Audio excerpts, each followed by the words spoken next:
podcast. I don't know if I got it today.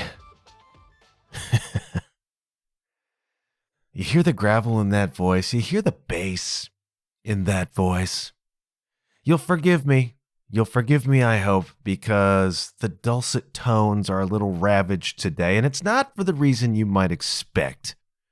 It's not because I sang my heart out at the King's X show in Toronto last night, which I did at times. But it's actually the car ride home that results in my somewhat ravaged vocal cords today. I was driving home and I had a transcendent experience on the highway. Something I've never experienced before, but I hope to experience again. I was driving in the only car on a 5-lane superhighway. 0 cars. I'm driving along the 407 out of Toronto. That costs you a little bit of money, kids. That is a toll highway. And it's a toll I am generally speaking happy to pay because the alternative is the 401, which, if I understand the rumors correctly, is the busiest highway in North America, something like that. And at all hours of the night, you can be in gridlock on the 401 if you catch it just right. And so you can avoid that. Take a little pleasure cruise on the 407, which even in busy times is such a much less stressful highway to take. But last night I'm coming out of T-Dot, flying high on the wings of having attended the First Church of Rock and Roll. And I look around me and there's literally not one other car in sight. No lights ahead, no lights behind. A 5-lane highway, all to myself. That is also a transcendent kind of feeling. Does make you a target. If there's a speed trap there, they're looking at you, Jack. And I just had visions in my head of what would the Grand Tour guys do with this?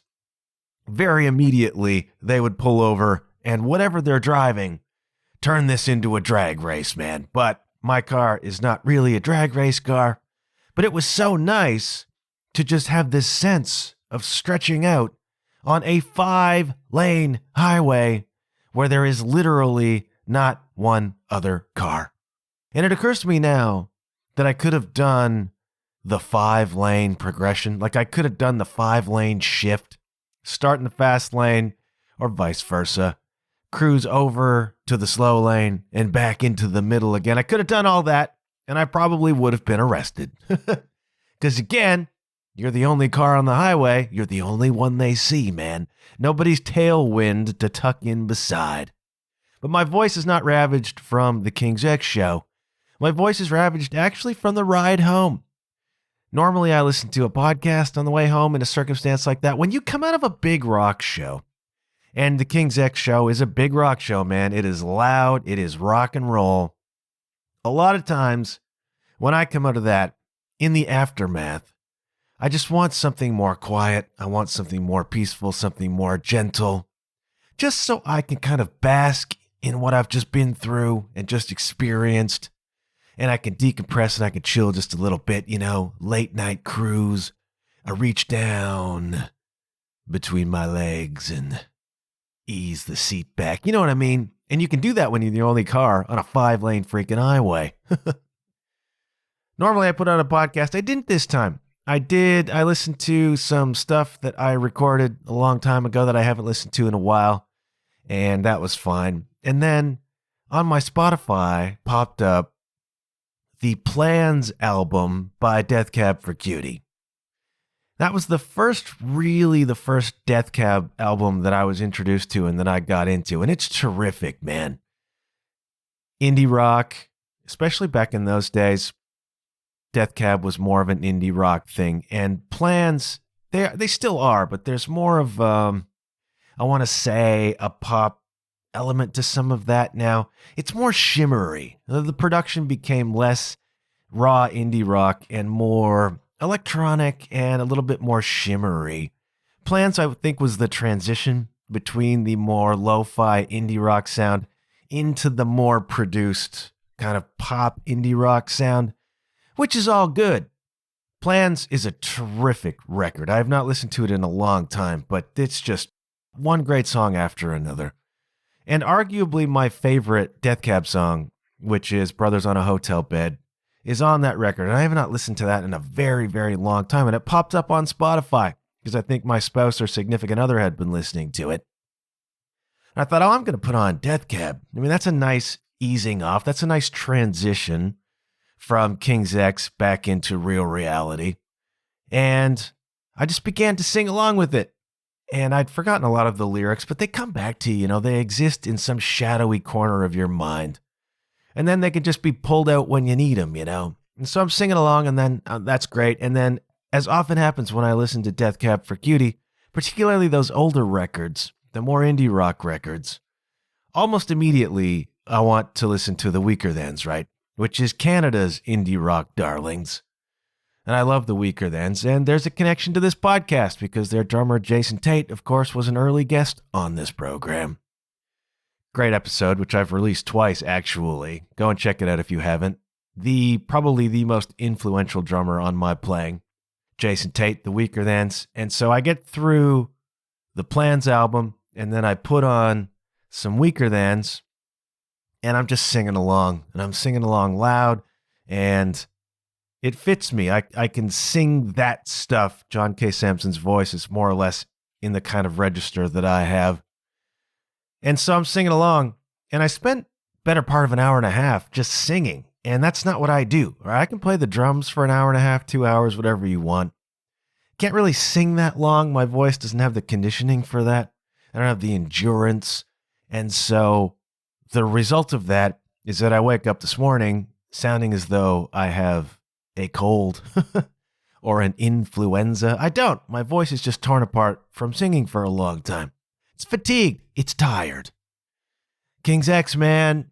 King's X, man. You sit back and you're at the age that I'm at, and you realize to yourself, I was first introduced to this band in perhaps 1989.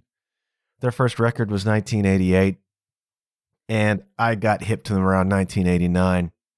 And you sit back and you realize we're talking about 35 odd years that this has been my favorite band, the number one band on my hit parade, King's X. And you realize how lucky you are to have a band that you love so much still performing all those decades later and still performing at an extremely high level. They were playing the Axis Club in T-Dot, which is another throwback, which is another connection to this podcast. The episode that I did some years ago about goth music was inspired by the Axis Club because I was in town to play the Horseshoe with Lindsay and the Lonelies.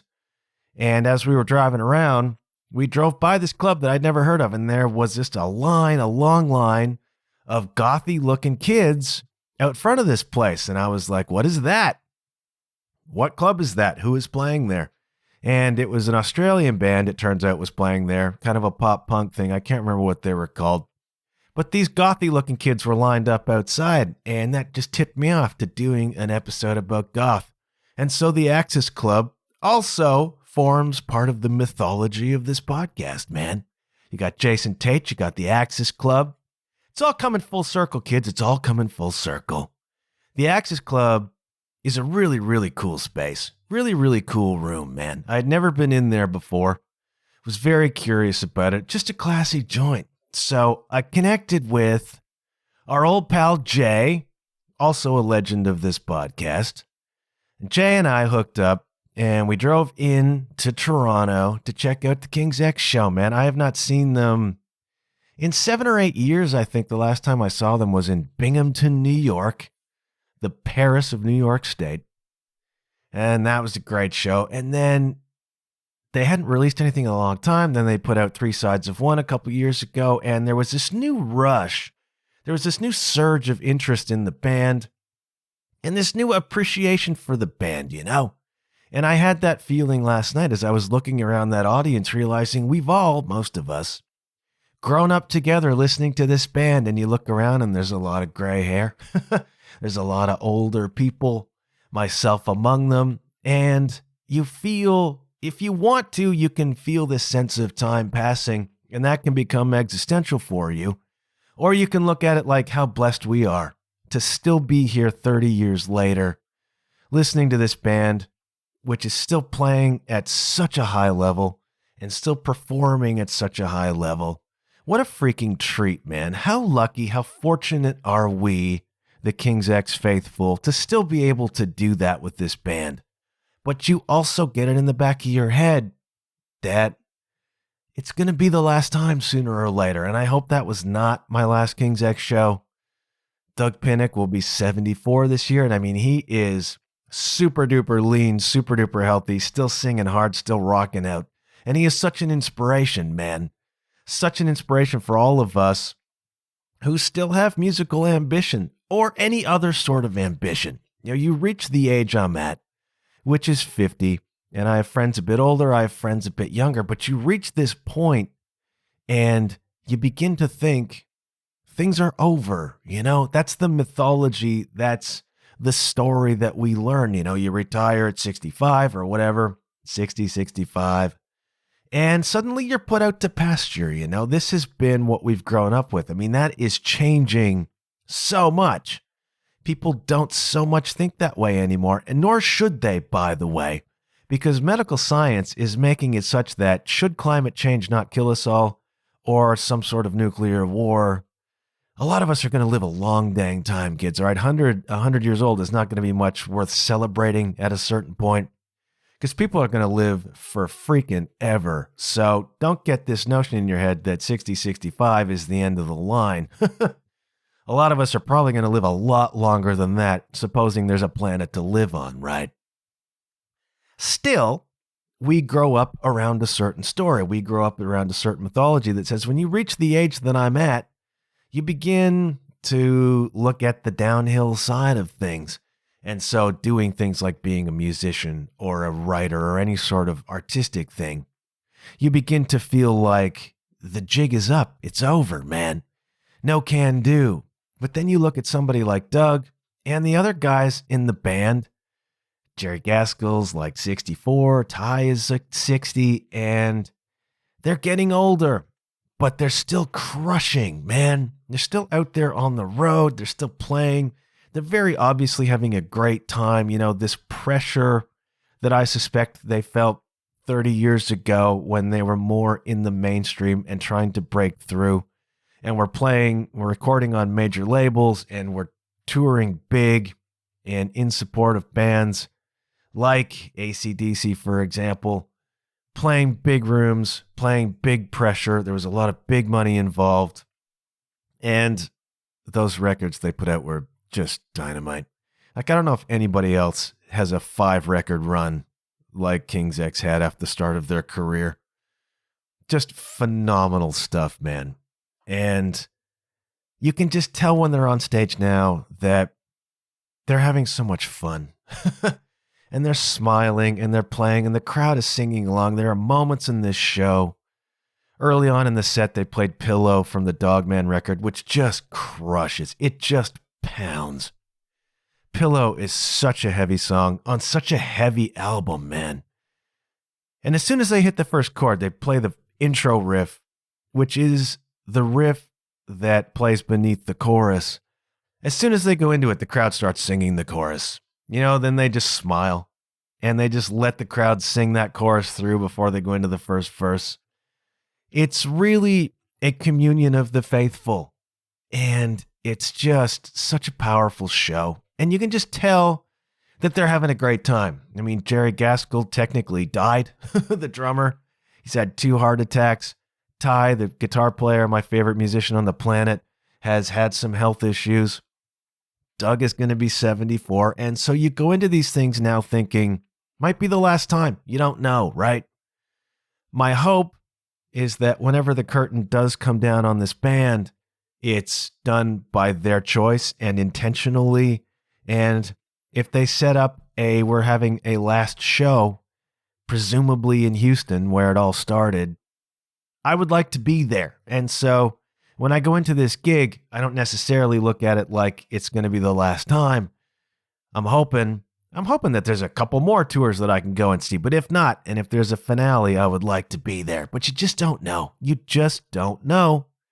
And the older they get, the older I get, there becomes just another layer of resonance on this, another layer of importance on this.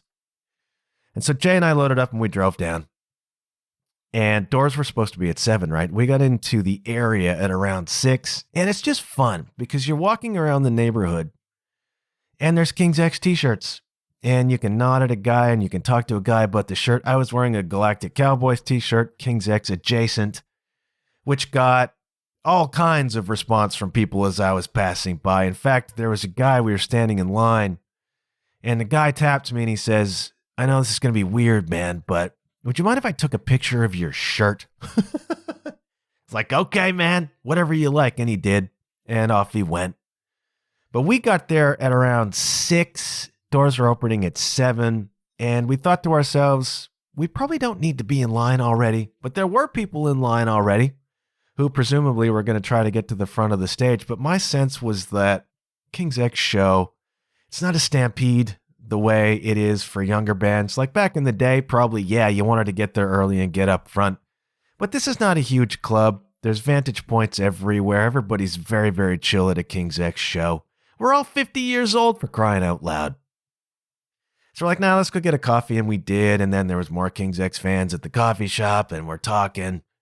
We saw these guys lined up at 6, and then it was about, doors were supposed to be at 7. So at about, I don't know, 6:40, 6:45, we went and got in the line, which was, I don't know, 75 people deep at that point, maybe not that many. And we just got in the line and we waited. And we waited. And we waited. And we waited some more. And it got to be 7 o'clock and nothing. 7:10, nothing. 7:20, nothing. And it's cold, man. It's cold, all right? It is Toronto in April. It was cold, and we're starting to freeze. And it's 7:30, and it's 7:35. It's like doors were supposed to open half an hour ago. We're cold, man. Open them up. And then finally some dude popped out, and he's like, about 10 more minutes, everybody. And a groan goes through the crowd. A line which was all the way down the street now. I couldn't see the end of it. And that warms my cockles immensely because you want there to be a crowd, you know? And as I said, there's been an upsurge in interest in and appreciation for this band, just given the circumstances. So a lot of people were there. It was packed out, actually. It might even have been sold out in the end. We're waiting. It's way past when doors were supposed to be open. We're all freezing. Eventually, dang it, they opened the doors. And in we went. And we thought to ourselves, you know, if we had joined the 6 o'clock crowd, we'd have been standing there for 2 freaking hours. 9, danke. So we go in, and it's just a cool club. And I don't know how many people it holds. I don't know, 500 maybe, something like that. And you just walk in, and it's a nice floor, and there's a bar there, and there's a merch table, and there's a balcony on this place. So there's like a row of seating above you, really coolly, really vibey, and an intimate, we'll call it intimate, that you can see Jerry's drums are on stage and the whole stack of DP logo, Doug Pinnick, bass cabs, Ty's orange amp setup. Like, yeah, man, this is cool. And so eventually the opener went on. It was a duo, guy and a girl called Trope. Cool band, and he was just playing an acoustic guitar, but he had all sorts of effects running on it. Kind of a Tool vibe, musically, if Tool is playing acoustically. And then she's got this kind of ethereal voice, and she had, it looked like some sort of a controller on stage with her, so she was putting a lot of effects on her voice. And that was cool, and the crowd was appreciative, and thank you very much. They did about half an hour, and then out comes King's X. And you know, like Doug just comes out and he'll hit a note on that bass and the whole club will lift off the ground. Doug's bass is almost too big and loud, actually. For the first handful of songs, you couldn't hear Ty's guitar all that well, and Ty's guitar is like, I stand on his side. I want to watch him play because he's freaking mesmerizing. And it reached a point where in between songs, there would be shouts from the audience, more guitar, more guitar. And those people were right. Those people were right. We couldn't hear Ty all that well. And the reason for the delay getting in the doors was that they had come from Detroit the night before and had just a long wait at the border, right? And it put the whole show behind. So they were late arriving because of that.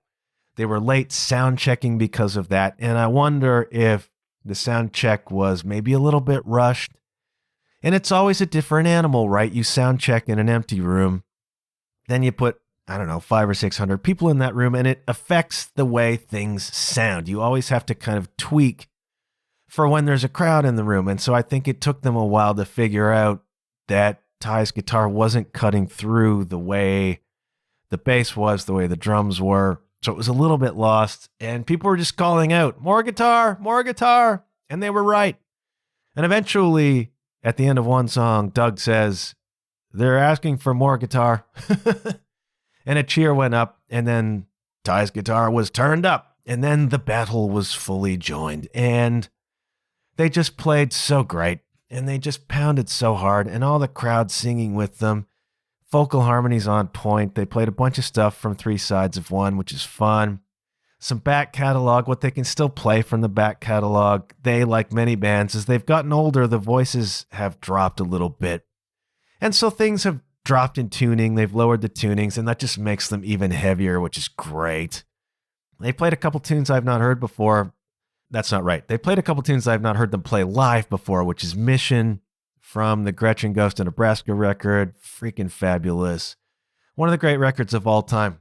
One of the great rock records of all time is Gretchen Goes to Nebraska by King's X. If you've not listened to it, yada. It's their second album, 1989. Whenever I go to a rock gig anywhere, I wear my Gretchen Goes to Nebraska t-shirt, and I always get points and nods of approval in whatever crowd it is, man. They played Mission. I'd never heard them do that before. They played A Box from the Ear Candy record, which I've also never heard them do live before. Such a treat to hear those things. Such a treat to hear the new songs, some of the older songs.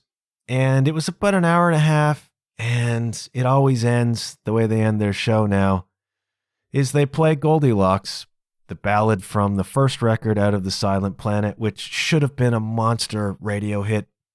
Should have been a monster radio hit. And many, many years later, it was asked of their manager at the time, Sam Taylor, why did you not release Goldilocks as a single? And his answer to that has been, we didn't want the band to blow up too fast. We wanted to be able to control it. So we didn't release that because we thought it would break them so hard that we wouldn't be able to control it. And I'm like, what? Isn't that what you want? Don't you want your band to blow up to a level that's out of control? That's what you want, man. So they never released Goldilocks as a single, and it's one of the great songs you've not heard. And so what they do is at the end of the night, they turn the microphones around, they let the crowd sing Goldilocks. And it's just such an experience. You know, you're out in that sea of people singing that song, and they play it. And then the instrumental sections, they play loud and rocking. And then when they drop out again for the crowd to sing the bits. And as with all King's X songs, there are some really lovely harmonies in that tune. And you hear the crowd doing the harmonies. And it's such a transcendent experience. I mean, I would like them to actually play the song themselves because I want to hear them do it. But this moment with the fans and the band and this collegial, communal, just feeling together of singing that song, and it's really a lovely way to end a night. And I've had that experience several times now, and it always just sort of raises the goosebumps for you. And then thank you, good night. And what a great show. What a great freaking show, man. And it's been the last week, you know, I've had a couple of reminders of that collegial, communal nature of music and of being either part of a community, part of a fan base with a band like King's X or whoever you're in a fan base of. Being in that atmosphere together, there's something so edifying about it. But I've also been reminded this week of how that can feel as a musician. You remember many episodes ago, I put forward this idea of a desert island game where if you struggle to figure out what it is you want to do with yourself or where you belong, is to play this desert island game where, let's say, a boat crashes, becomes marooned in a desert island, like a cruise ship or something like that. Maybe not even that big. Just this group of, 200-300 people gets marooned on a desert island, and you are obligated to join the group of people by vocation or by interest where you most appropriately belong. At the time, I'm thinking to myself, do I sit with the writers? Do I sit with the musicians? Do I sit with where do I fit? What group of people feels right to me? And I juxtaposed musicians against comedians, and I'm like, I can't sit over there. I don't belong there. And I realized I belong sitting among musicians. That's kind of my tribe. And it's just a compelling way, if you're confused, to think about, well, where do I belong? Where do I feel as though I fit? And I was reminded of that again last week because I played the Road to Revelry with Fresh Breath, right? In Sarnia, good old Sarnia, Ontario. And what happens is Revelry Festival is a big festival that happens in Sarnia in the summertime. One of the headliners on one night is the Goo Goo Dolls, the Trews are playing, like that kind of level. And what they've done, and I tip my hat to them, is there's 2 nights, and they've opened up a slot for an indie band on those stages, one each night. And they're having a competition called the Road to Revelry contest, where they're having fundamentally battles of the bands to determine who those 2 indie acts are going to be. And that's a really great opportunity for whoever wins that. And so Fresh Breath got on the bill for one of the quarterfinals. And we went to Sarnia to this club called Collide, which is right on the river. You look across at America. You look across the water at Trump's America. Which is not yet on fire. And so there are 5 bands on this bill, and I haven't done a 5-band night in a long time.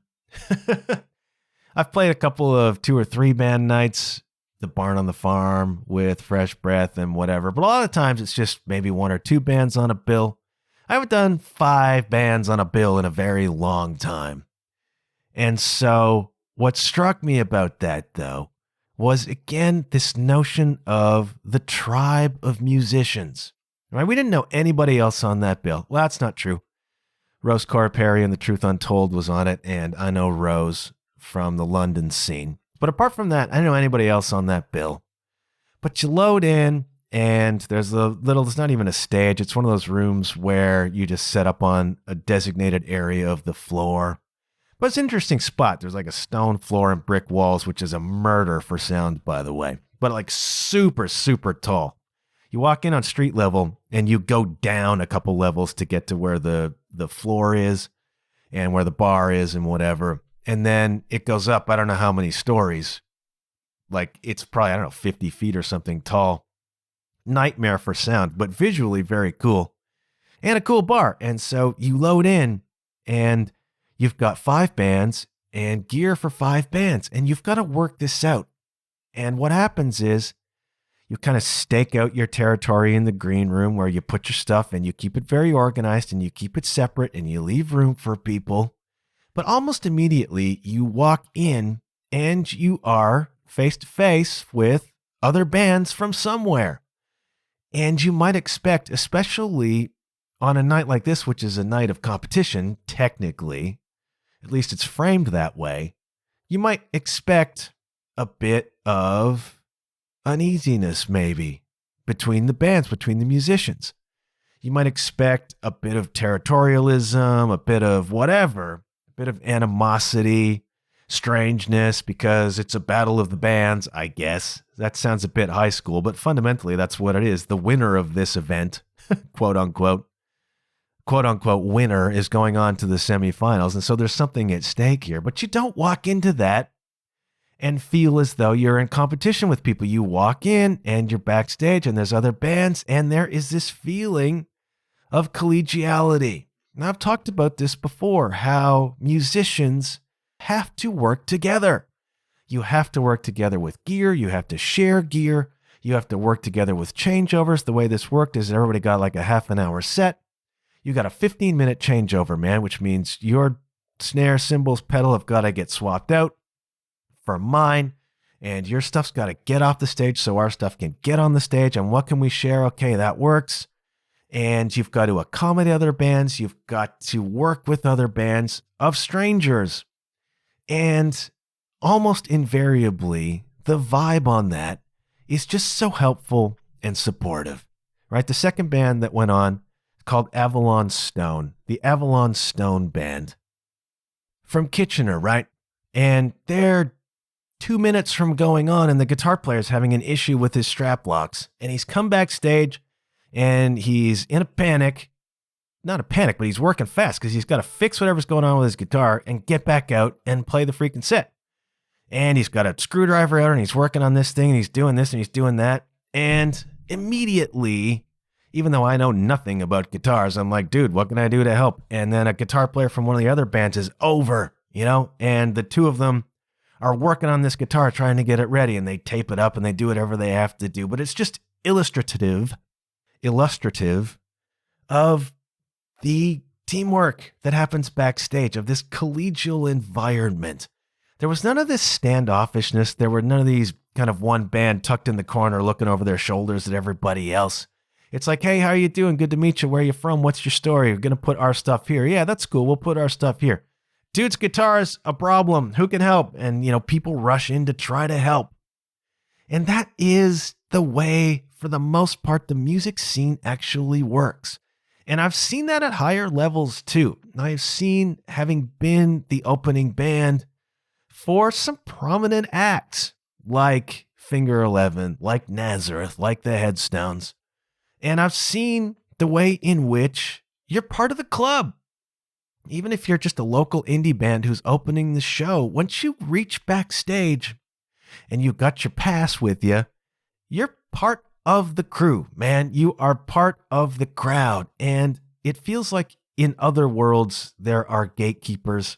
There seem to be barriers to entry. This is just an observation, an uninformed observation, But music, yes, you do run into egos, but for the most part, music is very collegial. And once you're part of the tribe, and you don't have to do a lot to qualify for that. You're on the show tonight? Great, welcome. What's your deal, man? And the conversations backstage and people supporting each other.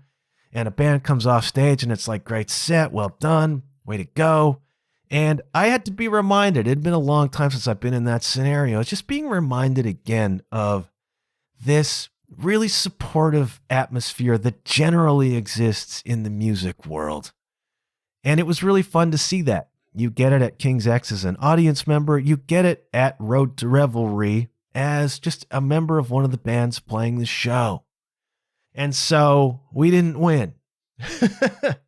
And this creates the object lesson, I suppose, of the day. For all you young bands out there, or for anybody who enters any sort of a competition and doesn't win. We played great. We came out, we did the fresh breath thing. We did it very, very well. We played great. And we were not chosen to go to the next round.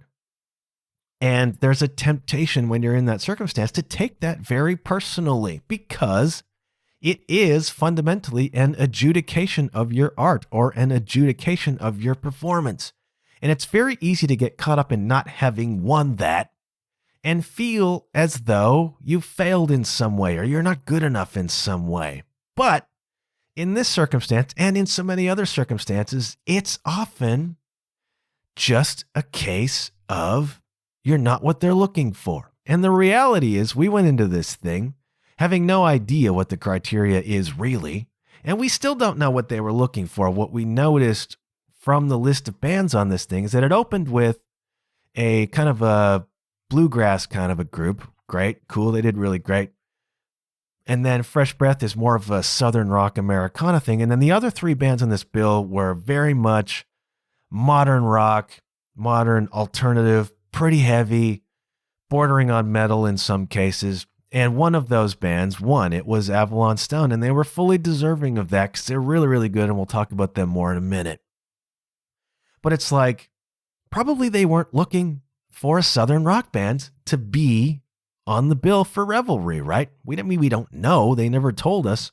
We don't know what the criteria was, but we went out and did our thing really, really great. But if they're not looking for your thing, you're just not going to win, right? And so you shouldn't take that personally. It's just a criteria thing. And I think as you get older and you do more of these sorts of things, you realize that winning, losing is not really part of the equation here. And I'm giving that to younger bands in particular. All right. Now, Fresh Breath, we're all veterans. We're all mature. We all get how this works. All right. We've been through it before, zillions of times between us, right?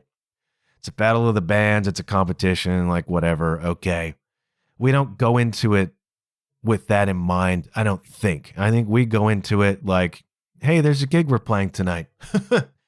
Let's go play the gig and we'll do our Fresh Breath thing. And if we happen to win, hey, what a bonus that is. We're not even really thinking of it. I was talking to one of the organizers after, and he was explaining to me how he hates the part of the night where he has to announce a winner because he's in the process announcing 4 not winners, right? And he feels really, really bad about that. And I applaud him for having a heart. But I tried to put his mind at ease. I'm like, dude, the bands, for the most part, aren't coming into this with an idea of winning. It's not really about the competition. It's just another gig we're playing. And we get that this is subjective. We get, in a case like this, that we don't even know what the criteria is. We don't really know what we're being judged on or what you're looking for. All we can do is our thing and try to do it as well as I can. And what I put out to the younger bands out there who might be new at this is look at this for the real value it offers, which is the networking, okay? The networking is the thing. If you happen to win, if you happen to move on to the next round, great. That's a bonus, man. But the real value here is coming in and playing a show for a new audience and making connections to other bands on the bill. And that is why it's so freaking important to not come in with an attitude and not come in with this sort of sneer or animosity, to not be a dick. Come in really open, come in really friendly, come in really helpful, come in with this feeling of collegiality, which everybody did, by the way. A lot of these bands were young, but they're getting that professional side of it down, because what happens is you're a band, say, from Kitchener, and you play a certain style of music, and then you come in and you play on a competition like this with a band from Sarnia or Windsor or Hamilton or London who you don't know and have never met before. But you line up musically and you make a connection. And then all of a sudden it's like, hey, you guys want to do a show swap? Like, we'll come play for your audience in Hamilton. You come play for our audience in Kitchener. All of a sudden you're beginning to build those networks, right? That's the real value. So I put it out to you younger musicians right now, you younger bands who enter these sorts of competitions or who get on festivals or whatever, where there's a lot of bands coming in from other parts of the province or whatever, that you line up with. Don't be dicks. Be really, really great hangs and make connections with those bands, because this is how you begin to build an audience outside of your city. And that's the game, right? That's the most difficult part. But all of a sudden, you do enough of these competitions, you do enough of these evenings, you've got bands you can call in 6, 7, 10 other cities in your province. All of a sudden, you're beginning to get around. You're beginning to break out of your local market, make connections elsewhere, and that's the true value to your music career. Okay, winning this thing, getting on the bill at Revelry, that's a big deal. It looks great on your freaking resume, and you can make a lot of fans potentially if people are there to see your opening slot. Fabulous, worth going for, and certainly worth winning, but most of the bands aren't going to win that. And so what's the prize for them? The prize is these connections you make to other bands. And so that's my admonishment, all right? That is my recommendation from your Uncle Johnny today. Get out there, and if you're doing these events with bands you don't know from other parts of the province or your state or other parts of wherever, be cool. Play your butts off, but be freaking cool and make those connections, because they are the ones that elevate you to shows outside of your market, man. And that is where the buzz begins to come from. And so Fresh Breath, we're a bit of an anomaly on that bill, all right? It was fundamentally more of a heavy rock bill, and we're not that. We're Southern rock, we're Americana, we're folk, and sometimes it's really a bonus to be the anomaly on a bill like that, right? You have a group of bands that are all really good but have a similar kind of sound, and then you stand out from that just by being different. Which we were, but again, I suspect what we are is not what they were looking for. It doesn't mean we're not good, doesn't mean we don't write good songs, doesn't mean we're not pro, doesn't mean we didn't play great. It's just perhaps not what they were looking for. And God bless Ken the Zen, and this is public knowledge now. It wasn't a while ago, but Ken the Zen had a run-in with a dog a couple weeks ago and got both of his hands chewed up pretty hard. And that dude sucked it up with bandages all over his freaking hands to play bass guitar that night. And that was a courageous freaking thing, man. I've seen Ken the Zen do some pretty wild, cool stuff in circumstances, because as a musician, you're always in circumstances. There was a time we were playing this little club in Leverkusen, Germany, Topos. Hello, Clemens, if you're listening. The Topos Club in Leverkusen, and Ken, I don't know if he was replacing the strings or if he was tuning, whatever. One of the strings just wouldn't take. One of the strings on the bass that he had rented just wouldn't take. And we're going on, you know? There's no backup. He's down a string. And Ken the Zen managed in real time as we played that show to transpose the notes through math and talent to other parts of the fretboard and managed to play that show down a string on the spot. You know, that's a pro, man. Sometimes as a musician, you find yourself in these circumstances where you just got to make it work. Ken could easily have begged off this show. My hands are broken. They've literally been chewed apart by a freaking dog. And it was bad, all right? But he sucked it up, and he put the band and the music ahead of his own discomfort, and he played that freaking show. And I doff my cap to him as well, man. And we went out and we played really, really well. And it is such a pleasure. It is such a pleasure to play with a band, with a group of people who take their musicianship seriously, who take their songwriting seriously, who take their performance seriously, who value, Josh and Katie, so much value what Brett and Ken and I bring to the table. And we so much value what they bring to the table as band leaders, as songwriters, and the freedom they give us and the encouragement they give us to be ourselves playing their music. There's just a really, really nice vibe around that band. You don't always get that, all right? You don't always get that, and it's rare.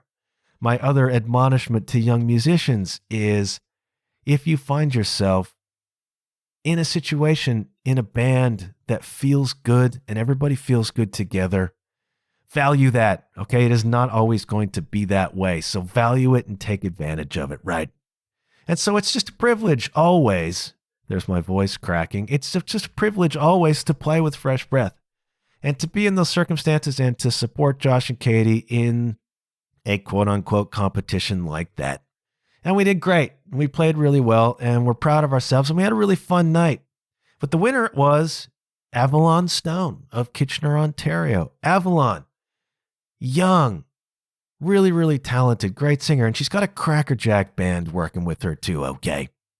These dudes, they're all young, they're all hungry, they're great players, they got the look, they take it seriously, they performed great, and they were very, very deserving, quote-unquote, winners of that evening. You know, if they were looking for kind of a heavy alternative rock band with some vibe, perfect. They fit the bill perfectly, and they're really, really cool people, all right? I look to them when I'm talking about this hang backstage and this being cool backstage and just being pros, right? They're very, very young, but they've got this down, right? They were humble, they were accommodating, they were friendly, and they went out and they crushed their freaking set, and I give them a lot of credit for that, okay? Now, they got a song called Harder that I'm going to put on the playlist. Avalon told me that she started off kind of in the blues scene in Kitchener. Avalon Stone, as a band, the music is more kind of heavy alternative, heavy modern rock. But this song Harder, which is a single that's been released, definitely has a blues kind of tinge to it, all right? It's definitely a modern rock song, but it's got that kind of blues vibe to it. Really, really good song. One of the things that I observe about younger bands is that they don't have a sense sometimes of how to write a chorus, It takes time to just develop the mechanics of songwriting, I think. They got this down, right? They understand choruses. They got a hooky chorus. They got a really great vibe, really great sounds on this recording. Fabulous guitar player, and they're just crushing, They're a young band that's out there crushing. And so I give full kudos to Avalon Stone for being the band chosen to come out of this competition and move on to the next round. And I hope that they make it all the way, because great. You're putting in the work, you're putting the effort into your appearance, into your stage show, into your performance, into your songs. And when you do that, good things happen, kids. And it's happening for them, so kudos. And it was cool to meet them. It was cool to hear them.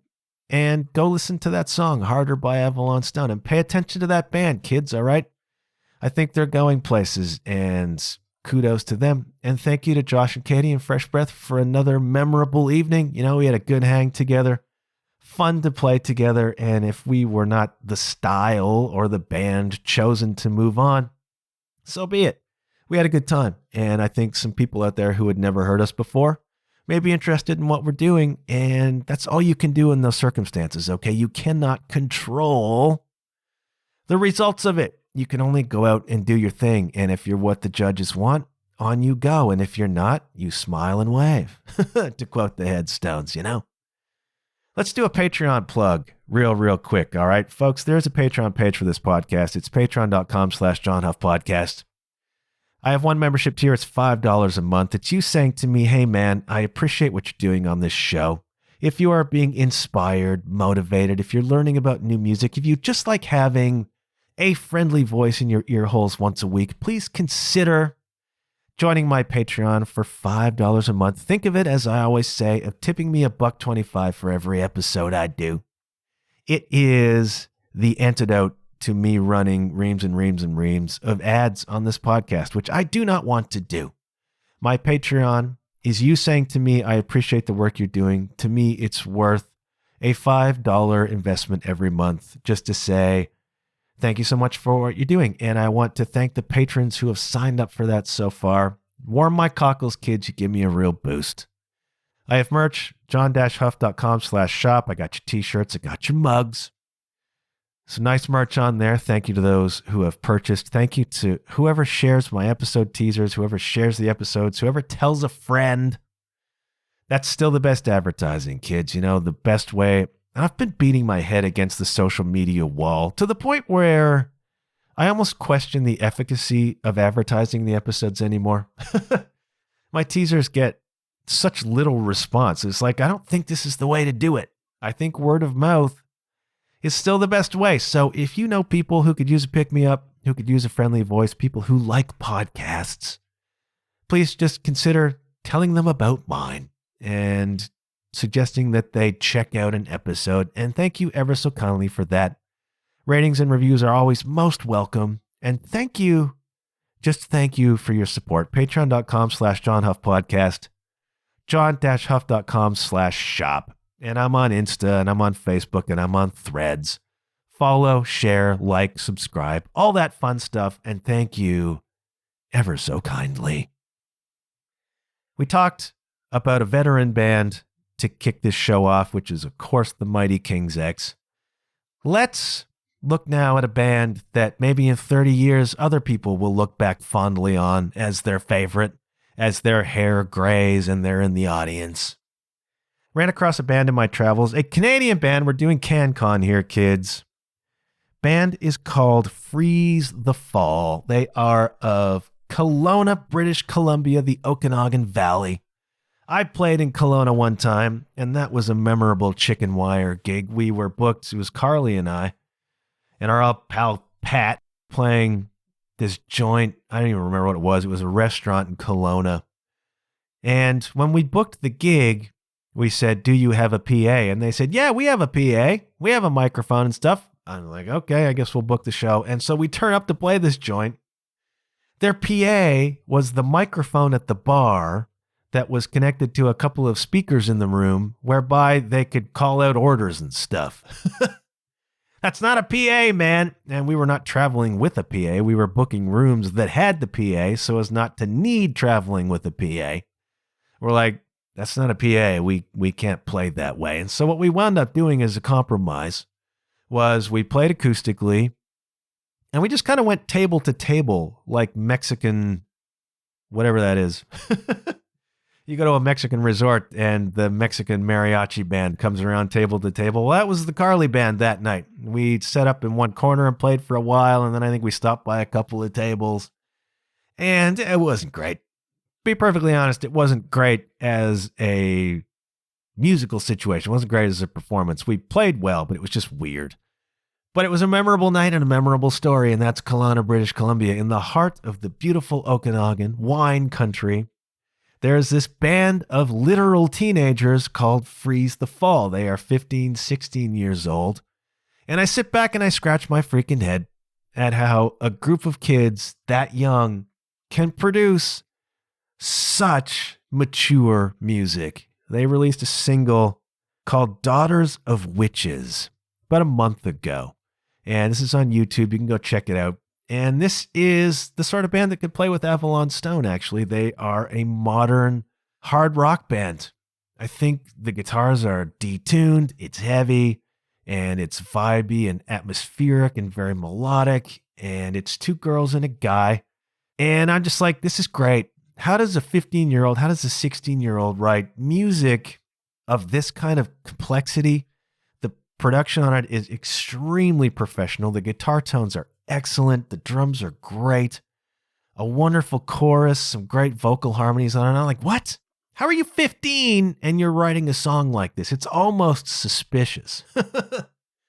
But it's freaking great. This band Freeze the Fall. And it's at the same time exciting and sort of jealousy invoking to run across a band of people who are so young and already so good. Like instrumentally so good.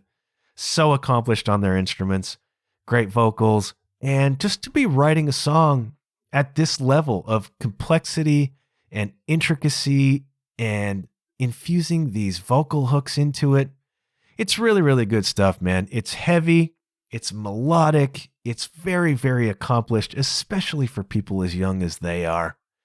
And I'm doffing my hat again to this band, Freeze the Fall of Kelowna, British Columbia. Go check that stuff out. I'll put it along with Harder by Avalon Stone on the John Huff podcast, referenced on the podcast playlist 2024 on your Spotify. I've said quite enough with my ravaged voice. There was other stuff I wanted to say. We'll save it for another time, kids. Thank you ever so much for your support. Lo, these 5 long years. Is this 190? I think this is 190. How the hell did that happen, man? Thanks for being here along the way. Thanks for indulging me. Thank you for listening. And what is there to say except good things happen when you put yourself out there? And hey, kids, I'll check you later. Yeah.